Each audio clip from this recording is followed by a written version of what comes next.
em termos de organização, né, vamos falar pelo menos da licenciatura, né, porque acho que estamos a falar de ensino superior. Só a licenciatura é que aparenta ser um pouquinho mais bem estruturado, porque eles têm praticamente, são tipo 4 anos que a pessoa faz, né? São 4 anos que estão estruturados. Eles têm o freshman, que é o primeiro ano, sophomore, segundo ano, junior, o terceiro ano e senior, que é o último, em quarto ano praticamente. São 4 anos que a pessoa despende na universidade. De certeza que tipo esse tempo que a pessoa, esses 4 anos tu podes fazer em 3, podes fazer em 2, independentemente da tua a capacidade mental ou capacidade psicológica naquele momento de conseguir lidar com o estresse de todas as cadeiras que tu vais levar. No que concerne ao mestrado, já, no mestrado praticamente já não tem essa nomenclatura do primeiro ano, segundo ano, terceiro ano, porque eu acho que no mestrado tem a ver mais com o número de cadeiras que tu tens que tirar. Não tem muito mais porque estou no segundo ano, estou no terceiro ano, e até já não tem muita sequência, tá vendo? Então é praticamente mais o número de créditos, né? Chamamos assim, cada cadeira, por exemplo, tem um número específico de créditos, só em função desses números de créditos que vais bater, por exemplo, que vais tirar durante todo esse tempo, é que vai te dar o grau de mestre. Tá, e a mesma forma também, por exemplo, um caso específico, eu estou a fazer o meu mestrado e para mim terminar o meu mestrado eu tenho que tirar 30 créditos. 30 créditos, né?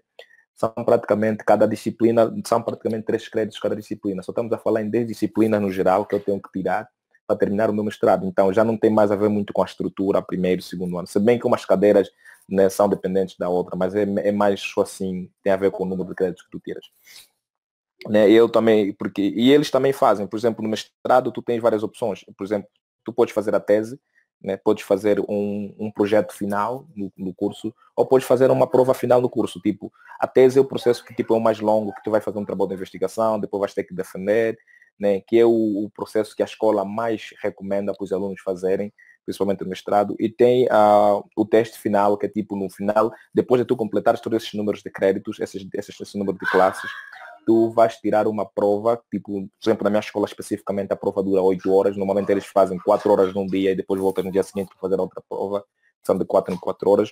Ou tu podes fazer também um projeto aplicado. No projeto aplicado tu vais, sei lá, praticamente um pouquinho parecido com a tese, mas tem menos trabalho científico nesse caso em relação à tese. Então são uma dessas opções. No doutoramento, né, não estou muito familiar, mas ouvindo amigos, por exemplo, se tu terminas a licenciatura, queres fazer o doutoramento diretamente, são 5 anos, então tem a ver só com mais número de créditos que tu vais tirar à medida que tu vais fazendo esse processo. E principalmente no doutoramento é mais, tem que fazer tese, principalmente no doutoramento faz-se tese, né? Não tem essas opções, essa variabilidade de prova final ou projeto aplicado, coisa parecida. Então, praticamente essa é a estrutura que eu podia definir para o sistema americano. Uma coisa que eu poderia talvez acrescer é tipo o facto de que normalmente aqui, né, na licenciatura tu não fazes defesa, na licenciatura não se faz defesa, ao menos que tu sejas um estudante de honra, né? Estudantes de honra normalmente fazem alguma dissertação, até lá acho que escrevem alguma coisa. Yeah. É tipo uma forma mais específica, mas no geral, a licenciatura, tu terminas o número de cadeiras que tu quiseres, né? Fazes algum, no final da conta nós temos um projeto, né?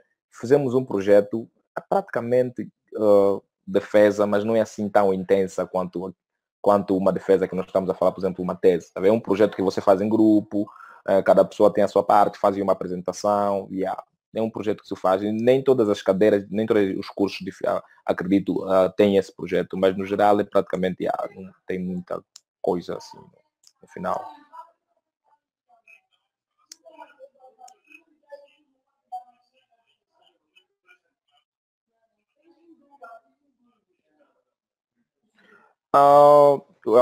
Só a estrutura do ensino superior, né, americano, está a me referir, acho que tipo, por exemplo, a carga horária, por exemplo, se nos referimos à carga horária, ah, é mais, eu digo, por exemplo, a carga horária, isso vai depender. Normalmente, né, para estudante internacional, o mínimo são 12 créditos por semestre que tu tens que tirar. Né? Tu não podes tirar menos do que isso. E normalmente cada disciplina, na sua maioria das vezes, as disciplinas são 3 créditos, né? Mas tem algumas disciplinas que requerem mais trabalho, estamos a falar em 4 créditos, por exemplo. Então estamos a falar, por exemplo, numa média aí, por exemplo, de 3 a 4 classes, no mínimo, por semestre, que tu tens que te registrar para ficar academicamente. Tu podes tirar também mais, tu podes ir até 16, 18, mas tu queres tirar a mais de 18 créditos num semestre, né? 18 créditos nós estamos a falar em 6 disciplinas no mínimo. Estamos a falar aproximadamente 6 a 5, independentemente se você adicionou uma de 4 créditos. Né? Aquilo tem que ter a permissão do diretor acadêmico. Tu tens que escrever um documento, porque eles consideram muita carga horária, então tu tens que escrever um documento ao diretor, eles têm que ver as tuas notas e têm que ver que você está vindo um projeto em que as suas notas estão a ir aumentando. Então, assim que tu fizeres isso, tu podes te permitir, então tu podes tirar 21 créditos, eu já ouvi pessoas a tirarem 21 créditos, que é algo que tipo, já não sei. Então, se tu fizeres isso, de certeza que vais terminar mais rápido. Então, tu tens a tendência de terminar mais rápido. Também pode-se incluir, são muito flexíveis, conforme eu disse no princípio, porque muitas classes, tem muitas classes disponíveis à específica hora, principalmente quando tu estás a fazer a licenciatura, aquelas cadeiras gerais, por exemplo, álgebra, cálculo 1, cálculo 2, essas disciplinas que são assim muito gerais, tem em várias horas. Então, por exemplo, vamos supor, normalmente as aulas duram 1 hora e 15 minutos, né? Vamos supor que tem uma aula que começa das 7 até as 8h15 com o professor X, depois com o professor X, depois tem uma aula que começa das 9 até as 10h15 com o professor X. Então, tem muitas aulas a acontecer e tu podes selecionar qualquer aula que tu achares, em função do professor que tu queres, em função do teu amigo, por exemplo, a quem, por exemplo, conversa, vamos tirar essa cadeira, okay, qual é a hora que tu achas que é certo para nós? Nós vamos falar para nós, vamos tirar essa, é melhor nós tiramos essa hora. Então, há aquela flexibilidade tanta, principalmente nos primeiros anos. Mas à medida que o nível acadêmico vai aumentando, essa flexibilidade vai diminuindo. Por quê? Porque à medida que a flexibilidade vai diminuindo, as disciplinas vão ser mais específicas. E quando as disciplinas são mais específicas, o número de professores tende a diminuir também. Porque são pouca gente que se forma nas áreas específicas. Então, no teu terceiro e quarto ano, essa flexibilidade começa já a diminuir. Tu te encontras forçado a ter uma aula num horário, numa hora em que tu tipo não querias, né? Ou se calhar durante aquele semestre todo, só tipo 2 ou 3 disciplinas estão a ser oferecidas naquele semestre. Então, isso também vai dificultar um pouquinho no processo. Agora, se formos num mestrado, por exemplo, que é a minha situação, eu, por exemplo, não existe flexibilidade praticamente. A flexibilidade desaparece. É uma aula disponível àquela hora. Por quê? Porque, primeiramente, o professor que é especializado naquela área, é só um professor, por exemplo, por semestre que eles usam. Então, o professor é que vai definir o tempo que a aula vai acontecer. E são poucas gentes a fazerem, a tirar aquela disciplina do mestrado, porque nem todo mundo vai para o mestrado. Então, eles não têm mais muita aderência também. Então, por exemplo, as minhas aulas são tipo no máximo de 10 pessoas.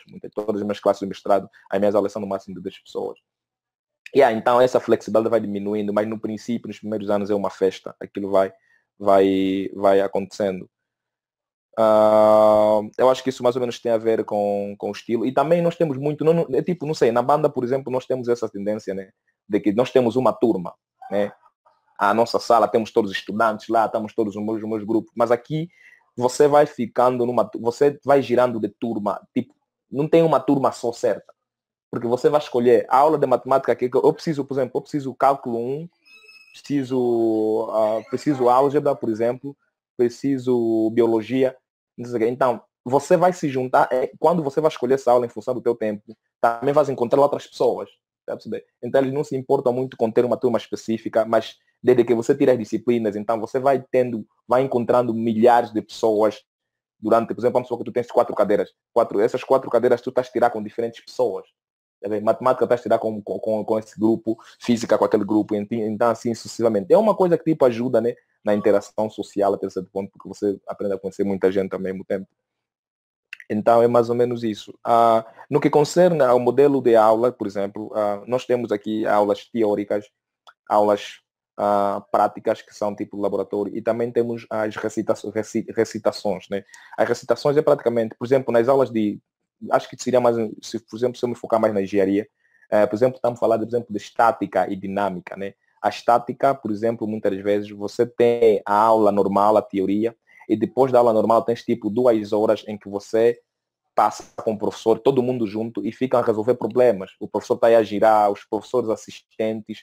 Professores assistentes são aqueles estudantes que tiveram sucesso naquela cadeira. Quando tu te das bem numa cadeira, tiveste um sucesso, um aproveitamento de 90% a 100%, então tu tens a possibilidade de vir ajudar aqueles estudantes que estão a fazer de novo, para passar as tuas experiências, eles ajudar. Então, aquele momento de interação em que está todo mundo assim junto, estão a interagir, estão a conversar, estão a trocar qualquer pergunta que tu queres já. Então, nas disciplinas de engenharia, alguma vez fazem isso.